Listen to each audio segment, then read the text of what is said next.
All right, everybody. Welcome to the Random Onion podcast. On today's edition of The List, we are going to go over what a lot of people consider to be the first major blockbuster movie of all time. Indeed.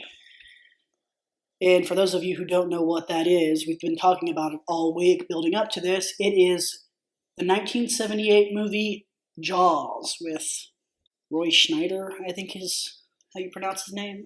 1975. 1975? I was wrong about that? I got it pulled up on Wikipedia. It's 1975. I'm going to hell. Wow, that's one of my favorite movies, and I got the year wrong. What came out in 1978 that I'm thinking of? Oh, my dad. He plays Chief Brody, who, Yes. I remember him when I originally saw this movie being a lot more heroic. And then I watched it recently, and I was like, oh, okay. There is Robert Shaw. I'm pretty sure he plays Quint, and Richard Dreyfuss plays Hopper. Which Quint is the guy that's 100% not an Ahab ripoff. Yes. And then Hopper is supposed to be like the antithesis of Quint, who's like, Quint didn't go to college. He's a very like working man, and Hopper's the rich, went to college, studies sharks, and does all this stuff. He's the college boy. Yeah, they definitely clash throughout the movie. It's actually one of the better character relationships. They kind of slowly start to respect one another. Yeah, that is it's a very good thing. Yeah. Let's see, who plays the mayor? Because the mayor is one of the other big characters. I think that's Murray Hamilton. Yeah, Murray Hamilton plays the mayor. And then Lorraine Gray, or Gary, is Chief Brody's wife. Yeah. And the only reason I know that is because she is in the second and fourth movies, and in the fourth movie she's the main character, and the fourth movie is the worst movie I've ever seen. If you were to ask me what character would go forward into the rest of the movies, I probably would not have picked her. Yeah, neither would I. That just honestly confuses me. Yeah. No, I agree with that. Because she's a fine character, but she doesn't really do a whole lot. No, not the first movie. Or really the second movie, which, we'll get to that probably next year for Shark Week. Mm-hmm. But yeah, that's your real major cast. There's no one else really of note in the movie. Yeah, this movie was made during a time when they focused more on a smaller cast of characters, and they just had a lot of background people. And characters. Yes, actual characters. This movie, if you don't know what Jaws is about, you've probably been living under a rock your entire life. It's basically about a big fucking shark that likes to eat people. Yes. Now, you could probably put this entire movie together just off of short jokes from The Simpsons and Family Guy. Right. You can make this you can know the plot of this entire movie if you've watched those shows. So, did you know with this movie, it is actually based off of a 1974 novel of the same name? I recently learned that it was based off of a novel because of a video on YouTube. I actually own the novel. A video on YouTube. Yeah, we have a YouTube. You should like and comment and subscribe. Yeah, you better. Or I want to post your picture on my Feet Finder account. Make it Fin Finder, and we'll just post pictures of Jaws fins. But the novel in 1974 was written by Peter Benchley, and it tells the story of a great white shark that preys upon a small resort town and the voyage of three men trying to kill it. There's actually a lot more politics in that in the book too. Yeah.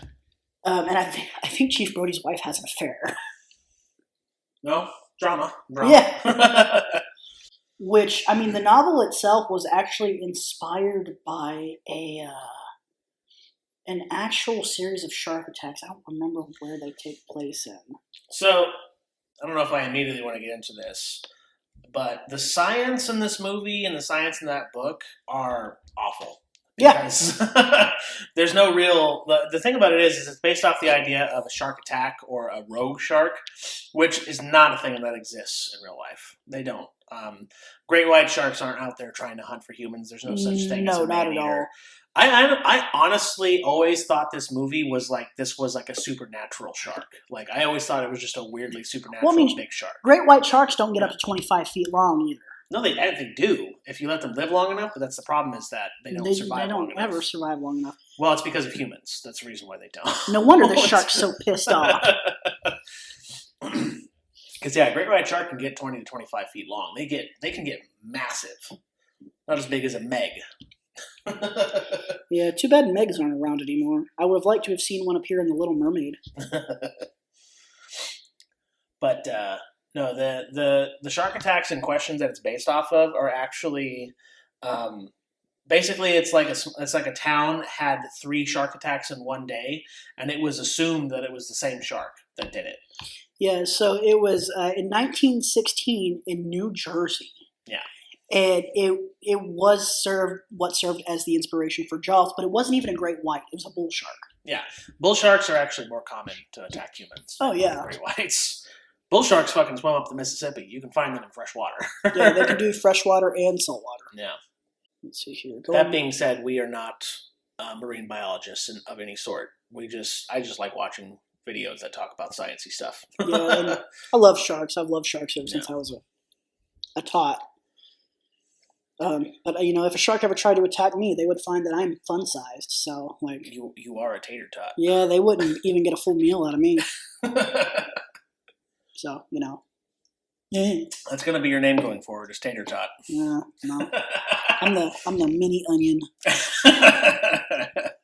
But yeah, well, let's get right into the movie. Let's talk about this opening scene of the movie. Yes, I have a few things to say about it.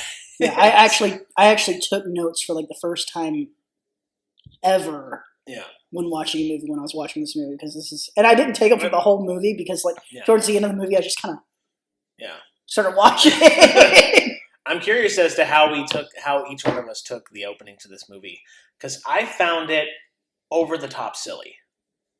I could see that. Like, this girl, okay, so it starts off with a group of people on a beach, and there's this one girl that's kind of off by herself, and then this guy just it's the teen romance, and she decides she wants to go skinny dipping, so she runs to get him to chase her. He's drunk off his ass. He's drunk as fuck. He's so drunk he passes out on the beach instead of going skinny dipping with this girl. But she goes out into the water, and she gets attacked by, we don't see it, which is the best thing about this movie, is the fact that they hide the shark. That plays into my cinematography score very well. But the way the shark attack happens, it is so insane. She is grabbed, and she is thrown around, and she's screaming, and all this stuff is happening. Yeah, and that's one of the kind of problems I do have with the opening sequence, is it doesn't really make sense from like the shark's perspective. It's like, how is this shark bending its head? Yeah, it would have done that entire scene. The shark would be on its side. Yeah, basically. And I do find that a little weird. Also, though, like the acting from the girl, I will say it is over the top. But if you pay attention to some of the shit she's saying, it's real messed up. Because she's going like, "Oh God, it hurts." I'm like, "Oh." She is screaming how painful it is. She's like, "Somebody help me!" I feel like she would have just been dragged under immediately. Yeah, pretty much. That's the thing. That's why I think of the shark as a supernatural shark. I don't think of the shark as a real life shark. Yeah, he's there to make people suffer. Yeah. But they never really clarify it, and it's fine. I mean, for the time it worked. Yeah. And, I've seen Liz, and that's, supposedly one of the most suspenseful scenes of all time. I don't agree. I don't agree. I don't agree with it. It's neither here nor there. Everyone remembers the opening of Jaws. No matter how you feel about it, you remember. Yeah. And then we transition over where Chief Brody's waking up next to his wife, and they have that kind of like small back and forth. Yeah. Where he's talking about like he says something, and she's talking about his accent, and he starts like kind of making fun of the Amity Island people's accent, like the park and the car. Yeah. She's like, "You sound like you're from New Jersey." I will say this though: when they discover Chrissy's body on the beach, I really do like the scene, especially like some of the little the cop that's helping Brody out throughout the entire movie. Yeah, he's just like, the acting there is really good, because after he finds the body, he's just like out of it, like fucking with the dirt. I love that scene. he is traumatized. Yeah, he is scarred for life, and you can tell. There are bits of person on the beach. Yeah. And they're being eaten by a crabs. Not the kind that go on your genitals either. No. Yeah, no, I think that's a good scene. And the boyfriend's like, oh, so she wrote like, oh, she ran out on you, and he's like, I don't know, man, I fell asleep. He was far too drunk. But it's really interesting to me because, like, at the beginning of the movie, Chief Brody, and it's it becomes clear very fast that Chief Brody is the only sensible person in the entire city. Yeah. This movie is almost an allegory for because everyone wants to make money. Yeah, it's a capitalism thing. Yeah, because that's the whole point of because after the shark attack, the Brody decides he wants to shut down the beach. And it's like it's going to be too dangerous. We got too many people out there, and the mayor and a few other people on the town council basically. Because the coroner even says it's a shark attack at first. Like they're putting that on the report, and then the mayor gets involved and he suddenly wants to change it to a boat propeller. Yeah. Which is so funny because I love it whenever you are first introduced to the mayor. If you pay attention to his suit, he's got anchors on it, like all over his suit. Yes, I did notice that. Yes. I never noticed that until recently. But it's funny because that's actually like one of my notes on here is, especially like throughout the whole opening, when Chief Brody's like, he's trying to focus on this girl's death and he's trying to like figure things out. He's just being constantly hounded by like everyone in the town. It really does a good job of showing how overwhelmed he is early on in the movie. Yeah. Because he's very clearly new to this job. He's not local to this area. And yeah, everyone's just like, because the karate kids, or the kids are karate chopping the fences again. And they're talking about that. That's the thing. It's like it's a classic story of a guy from from a big city goes to a small town. Yeah.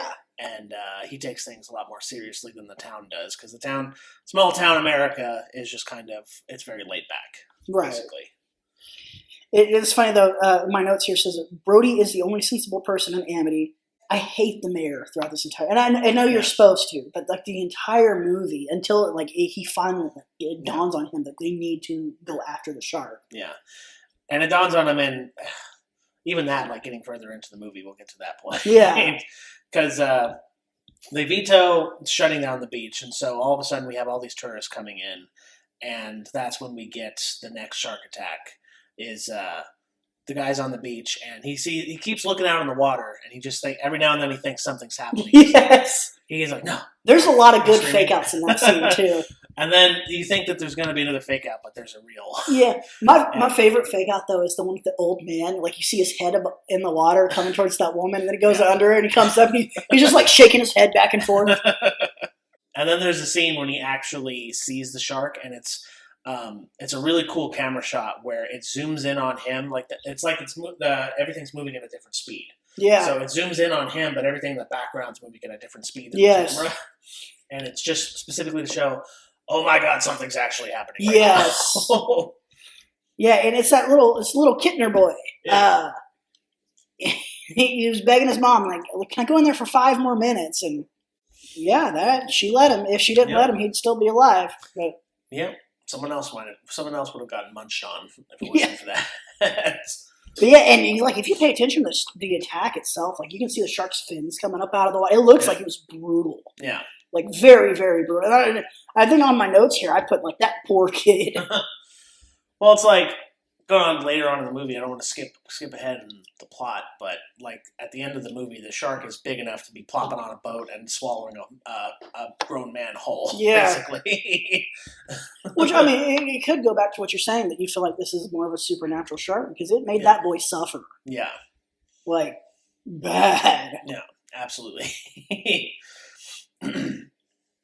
So then at this point, and this is actually a commentary on like the way a lot of people acted in these small towns and throughout history, not throughout history, but throughout the last century or so, of if a shark attack happens, suddenly all sharks we need to get them out of the water, yes. And we start attacking them. So the mayor finally has to concede that something's going on, and they basically put out a bounty on the shark. Yes. And is this when we get the scene where we're introduced to our old Yeah, during the city council movie, they're like all arguing, and they're like, "We're gonna shut down the mayor." And it's one of my favorite lines from the movie is like, "We're gonna shut down the beaches," and then the mayor like gets involved, and it's like, "Only for 24 hours." And you hear someone in the background go, "24 hours is like 3 weeks." It's funny because, like, in the notes I have here, the shark has racked up 2 human kills in less than a week, and the mayor doesn't want to close the beach at all. Yeah. And he's only doing it, and it's like I wrote on here, it's a big greed versus safety thing. And going back to what you were saying, it's a small town capitalism thing. Yeah. I mean, that's the thing. It's like you can kind of see the story, see it from both sides because the town needs to make money, and they make most of their money off of tourists. And if you shut down the beach, which is the biggest draw for tourists, then it's going to cause all kinds of problems for the town. So you kind of see where the mayor's coming from, but also, in my mind, human life is always more important than how much money you can make. Right. So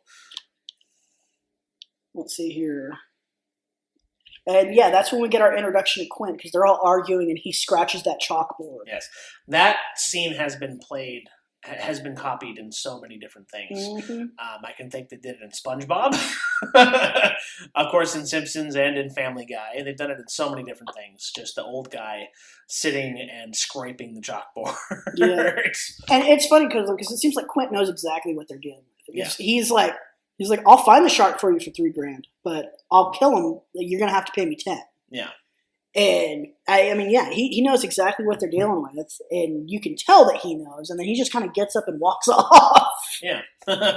And then you have all the people, like, it's just chaotic. Mm-hmm. Them going after the shark. Yeah. Like they're fucking throwing dynamite. Yeah, and that's when you meet Hopper. And I didn't really like Hopper or Quint when I was younger, but I really enjoyed both of them. Yeah. The next time I watched this movie. Yeah, I think Hopper might have been one of my favorites. Yeah. He's so funny. He really is. Yeah, but Hopper comes and he wants to examine the body, and he looks at the body and he like just chastises them for saying that it was a boat propeller, a boating accident. Yeah. Because he could very clearly tell. Yeah. And after all that happens, they find out, like, they catch that tiger shark and kill it. Yes, they catch a tiger. It's a big tiger shark. It is a real big tiger and shark. And they think that that's the shark that's been doing it. But the funny thing is like, Hopper immediately says, this probably wasn't the shark. No, it's not. The mouth isn't big enough. Yeah, the mouth isn't big enough. And the funny thing is, you can tell the mayor believes him, but he doesn't want to admit that he believes him. Right.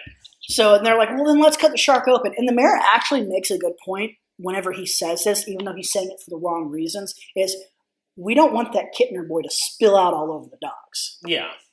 And like I said, I think he made a good point. He just made it for the wrong reasons. Then the next scene I really want to talk about is Kittner's mom shows up and bitch slaps Chief Brody. Yeah. She has a dramatic walk in like all black clothing. Yeah. Which it really sucks though, because it's not Chief Brody's fault. I know he's being blamed for it. He did everything that he could. Yeah. She should have bitch slapped the mayor.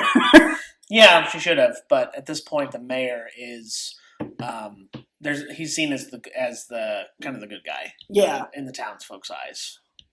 Yeah, because he's trying to keep them making money. Yeah. There's also that scene where Chief Brody's wife and Chief Brody are they're talking about they got Chief Brody's son a birthday present, which is that boat. Mm-hmm. And Chief Brody's been doing all this research on sharks. And Chief Brody's wife tells him, or it's like, he loves his present, by the way. And Chief Brody's like, well, what's he doing? He's like sitting in it. And Chief Brody gets up and it's like, get out of the boat right now. Get out of the boat. And the wife was like, oh, it's his birthday tomorrow. Just let him play in it. Let him have fun. Let him be a kid. Yeah. And he's like, I just want him to read all the boating regulations. And while he's talking, she's scrolling through the pages of that book and she sees the picture of the shark like busting up the bottom of that boat. And she goes, do you listen to your father? Get out of the boat now. It's one of my favorite scenes in the movie. Yeah, that is a very good scene. I like that bit. One of my notes here says the shark should have eaten the mayor. In a certain era of movies, that would have been what happened. Is the shark would have eaten the mayor? Yeah. This movie had come out about 10, 15 years later. Yeah, pretty much. But yeah, I think the next major event that happens after all that is they actually do the 4th of July weekend, which ironically is when we're recording this. Yeah, this is true. So they do the 4th of July weekend, and no one is going into the water. And Hopper before that, Hopper and Chief Brody had actually gone out to go find. I think they got drunk and then they went and cut open the shark. That's what. Well, yeah, and then they go searching and they find that Ben Gardner's boat. Yeah. It's like all fucked up. It's obviously been attacked by the Great White. Yeah. And they pull a tooth out of it, and that signifies to Hopper, I know exactly what this is. Right. And Hopper, and they go to the mayor, and the mayor's like, we're not shutting down the beaches. No. You guys don't even have any proof you dropped the tooth because you got freaked out. And the mayor knows that they're not lying. He just doesn't want to close the beaches. Again, it's the fucking mayor. The mayor's the real villain of this movie. Yeah, indeed. What gets me, and I think it's a good character moment for the mayor, is when no one is going into the water. And the mayor walks up to that family and is like, no one's going into the water. We got to get people in the water. Go get in the water. And you can tell that dad has his wife and like the two kids like just slowly creep out into the water. Yeah. And they look horrified. I mean, yeah. But this is the point where everyone is like, okay, well, these people got in the water. I guess we'll get in the water too. So a bunch of people start getting in the water. Who sees, because I know they see a shark fin. And it turns out it's the freaking kid. Yeah. It's pretending those kids come up over the water. Can you imagine? Like, that kid probably pissed himself. Oh, yeah. All those guns pointed at him. Because they set up, they did their best, too. They set up a perimeter to try to keep people away from the shark. And Chief Brody told his son to take that boat into the pond because, he didn't think the shark would go in there. He thought the shark would come out from the beach. Yeah. Then the shark goes into the fucking pond. Yeah. There's that real creepy dude who's coming up next to them in the boat. And he's like, you guys need help? And the shark knocks his boat over. And that's actually an interesting shot, too. It's like whenever he's like trying to swim back to his boat, and you can see like the outline of the shark under the water about to bite him. Yeah. That's the thing. Like a lot of the shark throughout this entire movie it's a puppet. Yeah. But it is such a well done puppet in that if they hide it and they shoot it in such a way that you can't really tell how janky it actually is. Yeah, because and if you know the stories about like the backstories about them making this movie, you know that they had a lot of problems with that. But the first time they used it, it sank to the bottom of the ocean. Yeah, yeah, it was bad. So yeah, they go through that whole phase. That dude gets eaten, and Chief Brody's son goes into shock and has to go to the hospital. And then the mayor finally has a change of heart. And this has all been like what we're building up to is them going after the shark. The mayor and Chief Brody's conversation is kind of funny because Chief Brody's like, we're going to hire a contractor to take out this shark. And he's like, because he wants to hire Quint. Yeah. And the mayor is finally like, he's like, my kids were on that beach. He finally gets it. Yeah. He finally gets it once he realizes that someone that he cares about was in danger. Yeah. Instead of other people. He's just an awful person in general. But yeah, then we get Hopper and Quint finally meeting, and these two, when they get together, are great. Yeah. Because Quint is like the quintessential like old timer. Yeah. He's been around the block many times and he knows what it's about. Yeah. Whereas Hopper is a young up and comer, and their personalities clash. They clash which is real hard. That's good storytelling. Yes. You have characters that you know who they are, and then you put them together and they clash. That's the best part of. And then in the mix, you have Chief Brody, who's supposed to be the hero, who hates the water, can't stand the water, has no idea what he's doing. Yeah. And yeah, they go after the shark, and it basically becomes a big cat and mouse game. Yeah. Now, this was the point in the movie that I wish it would have sped up a little bit more. Yeah. There's some really great scenes in this part of the movie, but it is also very slow, and I found a couple points I find myself getting really freaking bored, waiting for something else to happen. But yeah, so they go off and they go try to find the shark, and I know they start chumming the waters. Chief Brody's slowly like trying to learn how to do stuff on the ocean. Yeah, I think one of the first things that happens is when they're chumming the waters initially, trying to get the attention of the shark. It's Chief Brody is throwing some chum over, and then the shark's head appears. Out of the water. Because Chief Brody's talking shit too, because Quint's making him like chum the waters, and he's like, "Why doesn't Hopper come down and chum the waters?" He's just complaining. Yeah. And then the shark shows up, and you get that. You're going to need a bigger boat. Yeah, you're going to need a bigger boat. The shark is about as long as the boat. And you have to wonder, like, will the shark do that just to fuck with Chief Brody? I mean, going with my idea of it being a supernatural shark, probably. Yeah, I mean, I would have pissed myself if I saw that. You're just sitting there like, it's like, that's a big fucking fish, man. Right. After that, I think is when they fire the first harpoon into it. Yes, they got the harpoon set up, and he has these barrels that float. That are what basically so they know where the shark is. Yeah, what it seems like that, and they're supposed to tire the shark out. Yeah. Which, I mean, and the shark's so big, and they don't realize how big it is yet. The only person who's really seen it is Chief Brody. Right. And so they put one barrel on him, and, it kind of disappears, and you kind of... Yeah, it pulls the barrel straight under the water. Yeah. And then, so it kind of transitioned to the night, and we get a little bit more character explanation to why Quint is the way he is with him being a survivor of the USS Indianapolis. Yes. Which the USS Indianapolis was a boat that was on a top secret mission to deliver the nuke that, I think it was Hiroshima that it took out. And it got hit by a Japanese torpedo. And the ship went down, and a bunch of men went into the water. And this is a true story, too. Yeah, this is. A lot of these men who went into the water got eaten by sharks, and they were stranded in the ocean for, like, days. Yeah. Because no one knew that the USS Indianapolis had left. Right. So, yeah, it was a top-secret mission. It took forever for them to get rescued. Most of them died. Yeah. And Quint was one of the survivors of this, and that's why he hunts sharks, because he hates sharks. Yeah. Which is you can understand it. Yeah. Yeah, you can understand it. You also get that real bonding moment between Quint and Hopper, which I enjoy that moment whenever they're like kind of comparing their scarring with the sharks. Yeah. And stuff like that. Yeah. And I think the shark interrupts them fucking around too, doesn't it? It like smacks into the boat. I think it starts smacking into the side of the boat. It's like, you guys are terrible at singing. Shut up! Shut the fuck up! Shut the fuck up! Yep, the shark returns unexpectedly, ramming the boat's hull and disabling the power. The men work through the night repairing the engine. Because, that's it. Because the engine gets shot on the boat. And then at that point... they're basically... Like, the shark's not out there with them. They're out there with the shark. At one point, though, they're at this whole thing. Chief Brody's, like, trying to call the Coast Guard on the radio. And Quint comes in there and just smashes the radio.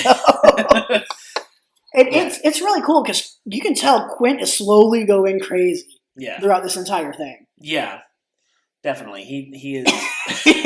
he's losing his mind. Very much so. But the next day, they end up encountering the shark again. And they get another harpoon in him. And they try to, like, tie him to the boat.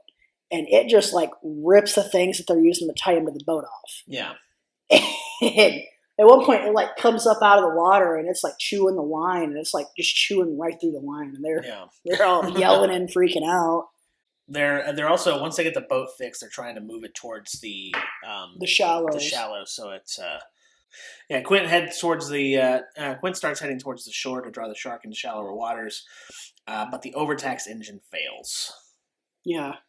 And the boat has been basically filling with water throughout this. Like I remember there's a scene where Quint throws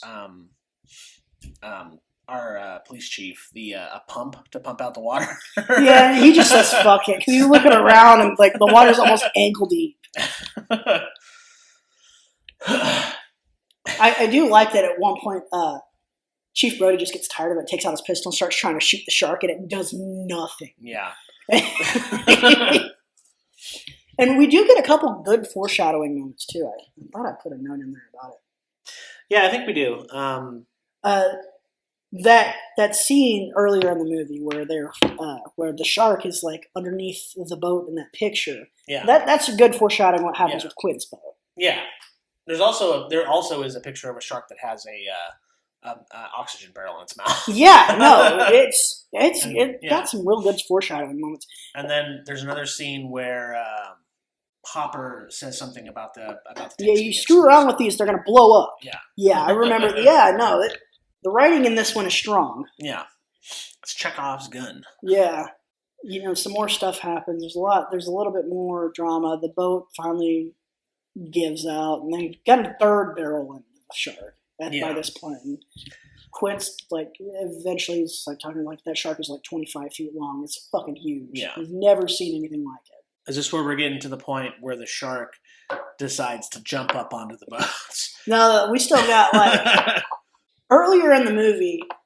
Hopper brought like all this actual the cage stuff. That was the thing that actually drove me crazy.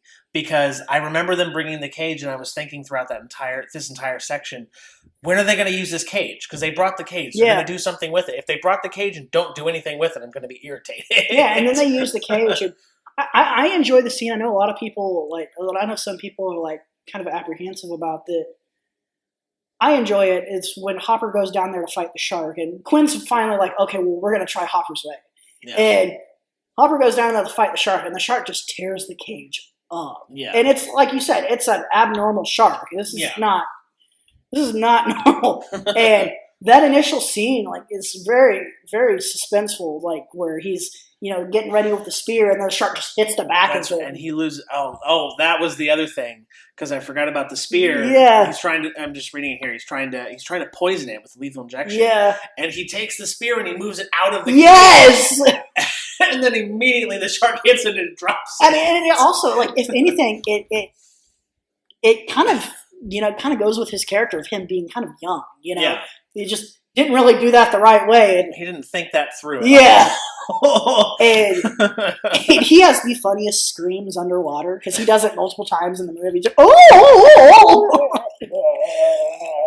But the cage gets ripped apart and he actually escapes. And one of the coolest things about this scene is that sequence where the shark is like rolling around on top of the cage. That's an actual shark on an actual cage that they went out and filmed. Oh. And it just got caught there. They weren't expecting it to get caught there. That wasn't in the script at all. But they're like, we're going to use this because it works. Okay, then. Yeah.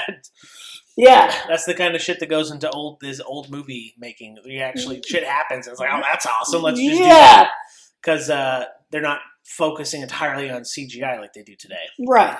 Like, small tangent, an interesting tidbit about the Lord of the Rings movie is that there's a scene where it's Aragorn is like the main he breaks his toe? No, not when he breaks his toe. There's a scene where I think it's one of the orcs. Lurtz is the name of the orc. He throws a knife, and they threw a real knife in recording, and he randomly decides to swing his sword. Oh, yeah. He actually knocked away a real knife. Well, yeah, I've heard them talk about Viggo Mortensen as like the guy who trained him with a sword said he was the best swordsman he's ever met. Yeah. Which is crazy, because he's an actor. Yeah. But I could see it. My favorite Lord of the Rings thing is like the stuntmen were talking about the guy who plays Gimli, and they're like, okay, who's going to come at me first? It's you, okay, you, then you, then you, then you. And they're like, okay, please try not to hit us. And they're like, he would hit every single one of them. That'll be a fun series to go through. Yeah, that will be. Anyways, back to Jaws. So yeah, the shark. So basically, the cage gets fucked up by and the boat's already sinking. Yeah. Like it's going to go down. And they get completely split up at this point because Hopper is like off in a different. He doesn't show up again for a while. And it's just Quint and Chief Brody on the boat at this point. And the shark is like, "Well, the boat's already sinking. Let's speed this fucker up." And it jumps up on the boat. This is honestly the worst special effect in the entire thing. Yeah. Because the shark is The shark is just like opening and closing its mouth. And the crazy part is like it doesn't look horrible either. It's just silly. It's like Why did it? That is such an odd behavior for a shark to just beach itself, and it's like tilting the boat backwards. So that, like it's trying to become a funnel. But it's so funny too because there are like and this has probably always been the only real issue I've had with this movie is Quint shouldn't have died there. The way he died was kind of dumb, like because he could, why didn't he stand up? He could have stand up. He could have stood on the damn shark's nose. Yeah. But also, it's like when he dies, it's weird because he's slowly sliding towards the shark's mouth. Yeah. And then there's a cut, and he's half inside the shark. Yes, there is. And then the shark's just going. But I mean, if that's like really the biggest complaint about the movie, then the movie didn't do bad at all. This is true. That's very true.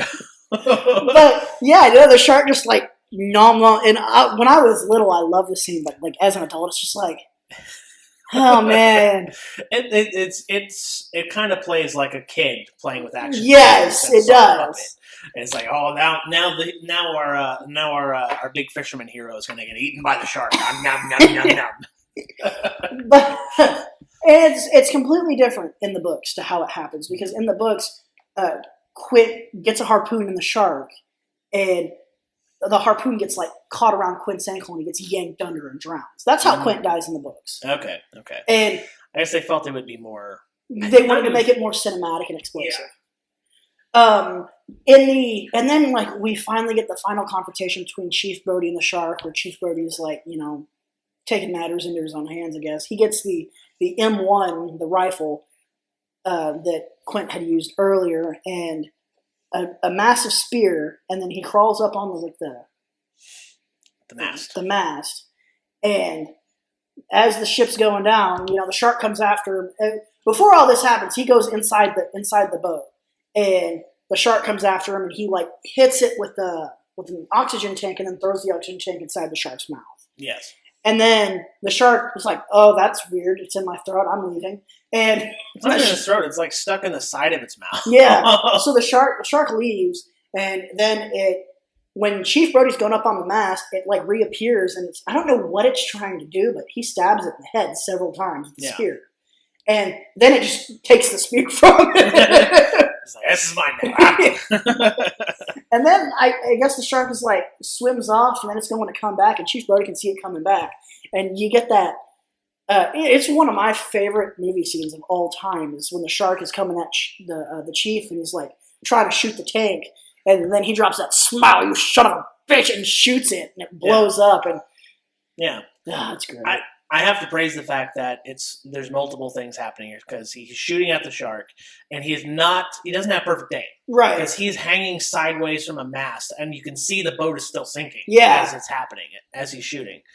And the shark is coming at him, and then he does have that last one-liner, and boom, the shark goes. I do also like the attention to detail with the explosion on the shark, because the scuba tank is in the front of the shark, and if you pay attention as the shark is sinking down, the front of the shark is what's blown up. The bottom half is still floating. I love that they did that. Yeah, it's a good consistency. Yeah. Even though, it's been busted that tank shouldn't have exploded like that. No. I will have to say that this is another scene that has been parodied in so many things. Yes. The first thing that comes to my mind, because I love video games, is actually Resident Evil 2.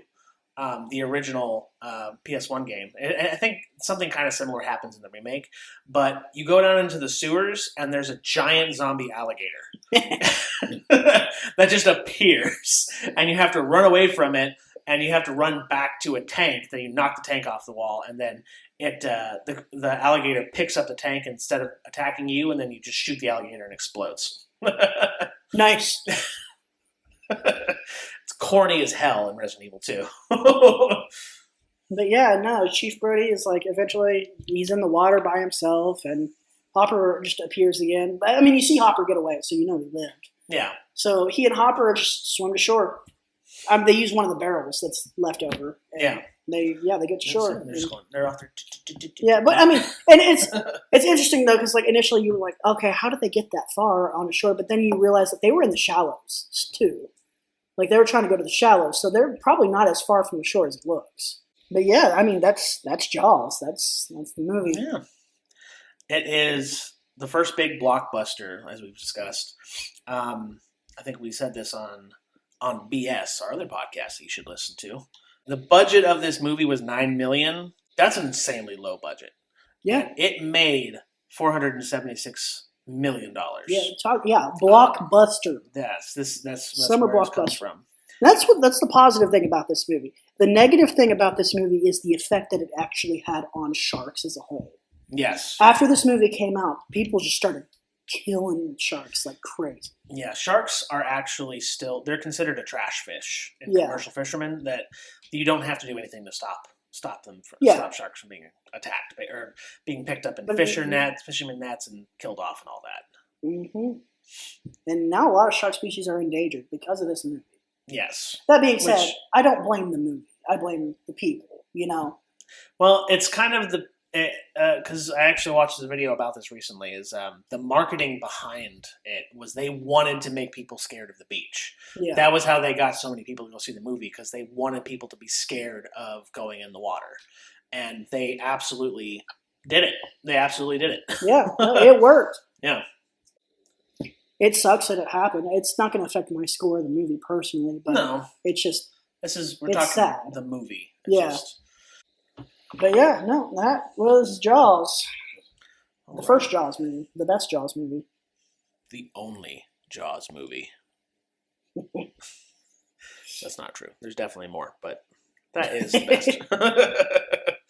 Shall we get ready to get into our scores? Yes. I'm just pulling up my scores right now. That's what I'm doing as well. Okay, so all of our movies on the list are scored in a series of 9 categories that can score a total of 1 to 100, 1 being the lowest, 100 being the highest. And at the end, we'll put them all together and see what our final scores are. But the first category we look at is the plot. Yes, and before we get started with the scores, I do want to remind everybody that this is solely based on our opinions. We're not telling you that this movie is amazing. I mean, we are telling you what we think of the movie, but we're not telling you, this is the end-all, be-all score for this movie. This is just how we feel about the movie. I do want to make sure we clarify this. Yeah. All right, so that being said, plot. What do you think I scored with the plot? I'm going to say it's in the 90s. Yeah, it's definitely in the 90s, yeah. You know me well, especially with this movie. For plot, I actually gave this movie a 91. 91. It's actually lower than I thought you would give it. Yeah, no. This is the first movie that tagged 2 100s for me. So, but, yeah. Yeah. But yeah, I gave plot a 91. Everything makes sense to me. I don't have any complaints about it. Yeah. I love the movie, so. Absolutely. I would say this plot it's a really good plot. I gave it a high score for me. I gave it a 78. Okay. So, and this is where it comes down to subjectivity. I can see this movie's plot is really good. It just didn't get that high enough for me to get into that 90s category. Yeah. But still really good. 78. All right, next up is the story structure. How well was this story told? I also gave this one a 91. Like I said, there's a lot of things I like about the plot, and a lot of stuff that, like I said, again, it's all subjective to our own opinions, and this is my favorite movie of all time. So, and if this is my favorite movie of all time, and I only gave the story a 91, what would it take for me to give plot and story a 100? I feel like we might have seen one. Not for plot or story. The only thing I've really given hundreds for are scores. Yeah. Okay, so my story structure, I actually gave the story structure a higher score than plot, because I feel like the story was very well told. I gave it an 84 for story structure. It was a very well told story, a little bit boring here and there for me, but, it's just the way it is. Yeah. All right, next up is the characters. I can say without a doubt that I absolutely adore the characters in these movies. I think they're all they do exactly what they're designed to do. I think the dynamic between the 3 leads on the boat, I think that's the best part of the movie to me, is the dynamic between them. So the characters really do make this movie for me. Yeah. I gave characters a 97.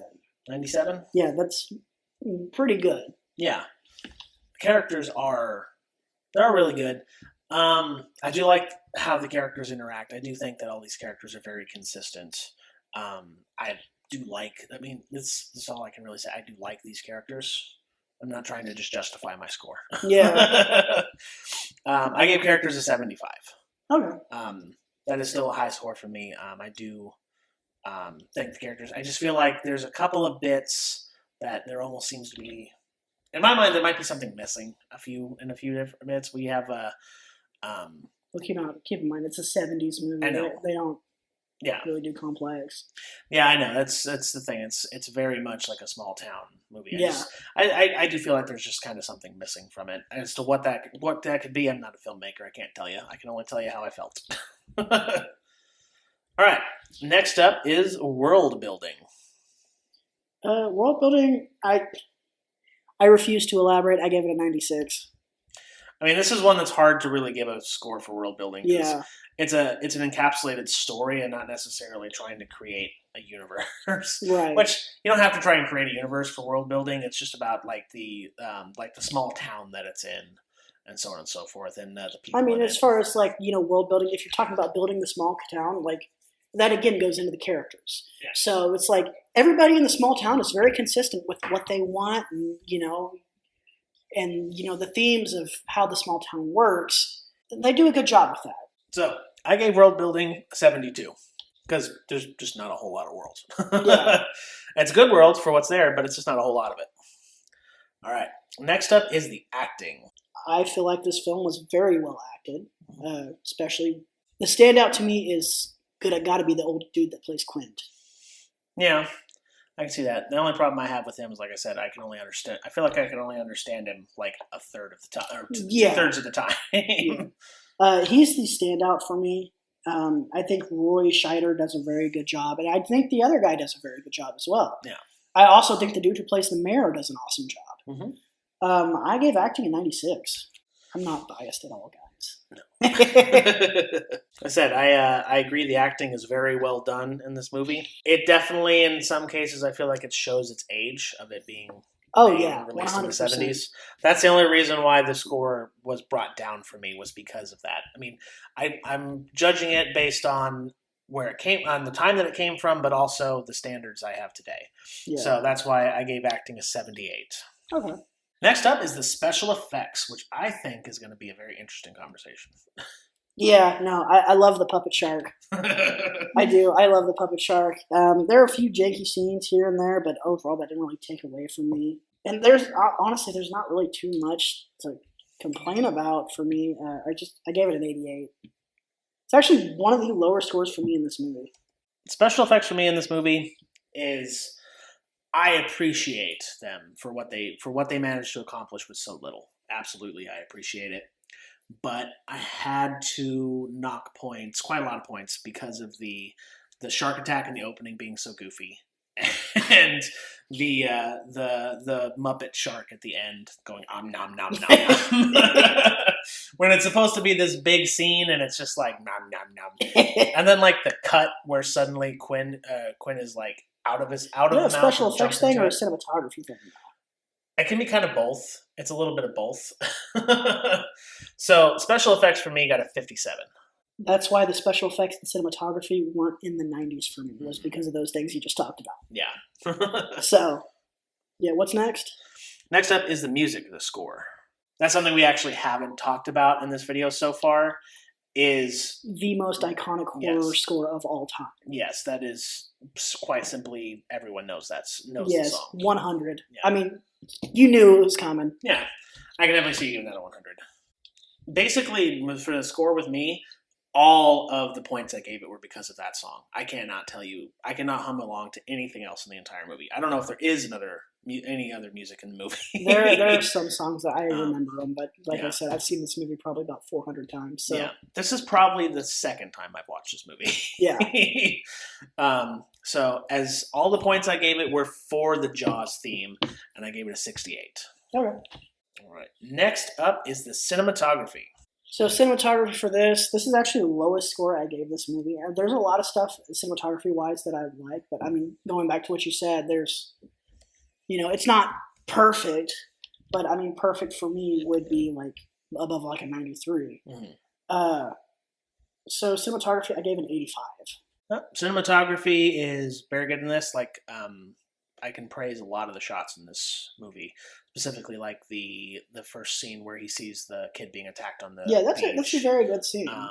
The scene later on where the shark just appears out of the water.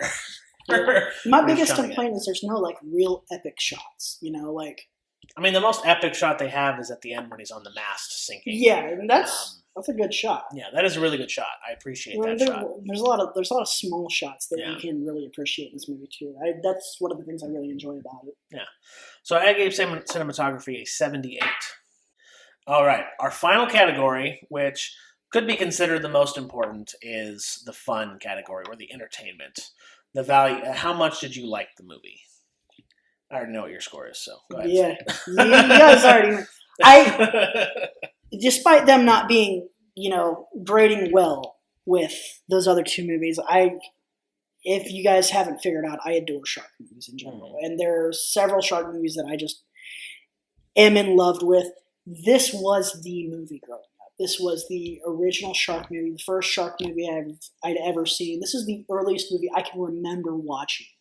So. I mean, you guys already know. I gave The Meg a 100. I gave Deep Blue Sea a 100. I gave this one a 32. I mean, a 100. This is where our scores are probably going to be vastly different. Yes. I'm going to get flamed for this score, I think. The entertainment is probably the most subjective score we have in this entire thing. And it is 100% based on your subjectivity. Yeah, it's how much do you like the movie? How much does the movie click with you? If it's not your cup of tea, then that's fine. Yeah. My thing is, I enjoyed watching this movie, but I'm probably not going to want to watch it again. I did find quite a bit of it very boring. And it could be my, the modern sensibilities. I don't need keys jangling in front of me the entire time, but there were a few bits I did find completely boring. And I just didn't really. I'm not exactly excited to try and watch the movie again. Yeah. I gave Fun a 37. Holy shit! Damn. Like I said, I'm probably gonna get flamed for that, but that's how I felt at the end of the movie. Hey, I mean, I guess whenever you average your Fun score with mine, it's about a 70. Another 70. So, with that being said. My final score was a 93.778, which is not even an A+. That's an A, just straight up on the grading scale. Yeah. Which is weird because I keep saying, I told you this, I keep saying this is like my favorite movie of all time. So my final score came to a 69, nice, 0.7. That brings our final score for Jaws to an 81.73. Also gives it an 8.2 out of 10 as our final combined score, which is a really high score for a movie. So interestingly enough, as of right now, what was that, an 81.73? Jaws is in third place on our list. Dang. Yeah. Now, the list that we're talking about is going to be different. If you've been watching the videos that have been released, there's a different list that's at the end of each video. That list is related to the videos that have actually been released. This list we're talking about is the ones that we've recorded. Yeah, we've recorded 15 movies. This movie is ranked number 3. And on our current board, at 81.73, it is at the second place. It has overtaken Guardians of the Galaxy Volume 2. Final thoughts. This is the quintessential blockbuster that launched 1,000 horrible movies because of not only did they make a ridiculous amount of money on this movie, but they also got a lot of other people to try and make the same fucking movie. Yeah, they also, like I said, I love this movie. The sequels range from being mediocre to just awful. The only sequel I think is really is a, I don't want to even call it really good, I just think it's a good film, is Jaws 2. And that's because Chief Brody's, the guy who plays him, comes back. Even though he came back begrudgingly, there's a whole story behind that. And next year when we do Shark Week, we will get into that story because that is a very weird story. Okay. So, I mean, that being said, the Jaws as a franchise, not a great franchise, but this movie was it as far as a blockbuster in the 70s. Yeah. I think at one point in time it may have been the highest grossing film of all time. It might have been. I feel like I might have heard something about that, but yeah, I mean, it's going to be interesting. Steven Spielberg directed it. Steven Spielberg, we're going to see a couple movies from him do very well, I feel like. And, that's all right. And like we said, everything is, based on people's opinions. I'm excited to move forward. Mm-hmm. And I'm happy that we've done this movie because I've been looking forward to doing this movie for a long time. Yeah. This was a good movie. I personally didn't like it necessarily as the entertainment function, but I can recognize how good everything else in this movie is, even if for some fucking reason that doesn't click in my brain. Yeah. This has been Caden and Adam with the Random Onion. Please remember to like, subscribe, and, whatever else. It's like, comment, and subscribe. Yeah. And ring the bell. And dangle the bits. And look up our OnlyFans. It's Feet Finder. We've got both. I don't know about the OnlyFans. Maybe that's just you.